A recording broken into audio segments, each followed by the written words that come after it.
Since the dawn of the nuclear age, there have been dozens of narrowly missed opportunities to bring about an end to the nuclear age along with everything else. As President Donald Trump spurns treaties meant to reduce the risk of nuclear annihilation and calls for massive spending on a dangerous new generation of weapons, let's look at some of those close calls. November 5, 1956, amid the Suez Crisis, the North American Air Defense Command, NORAD, received a series of alarming reports, including that a British bomber had been shot down over Syria and an unidentified aircraft had appeared over Turkey, which one general feared might trigger NATO's plan for nuclear strikes against the USSR. But, it emerged, the British plane was forced to land due to mechanical problems and the unidentified aircraft was a wedge of swans.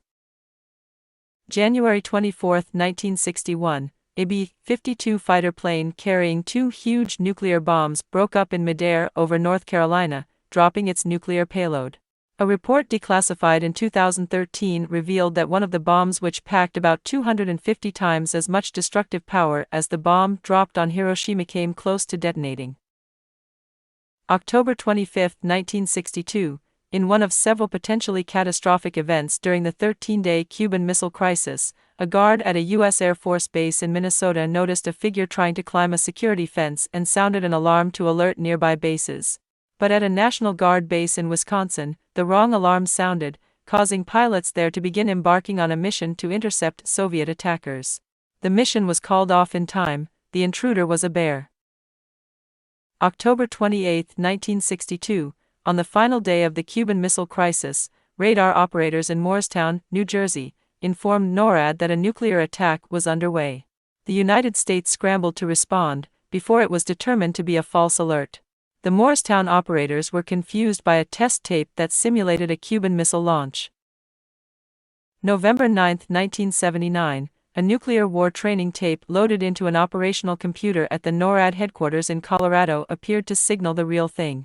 10 U.S. fighter planes took off and the entire Continental Air Defense Interceptor Force was put on alert before a lack of radar confirmation prompted reconsideration.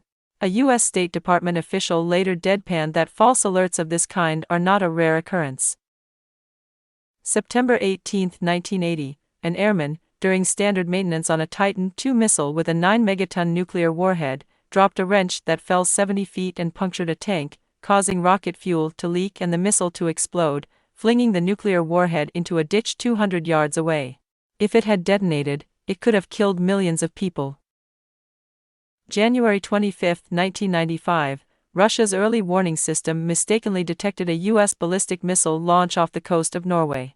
President Boris Yeltsin switched his nuclear briefcase into alert mode, allowing him to order a full-scale retaliatory response. The launch was actually a scientific rocket launched from Norway to study the aurora borealis.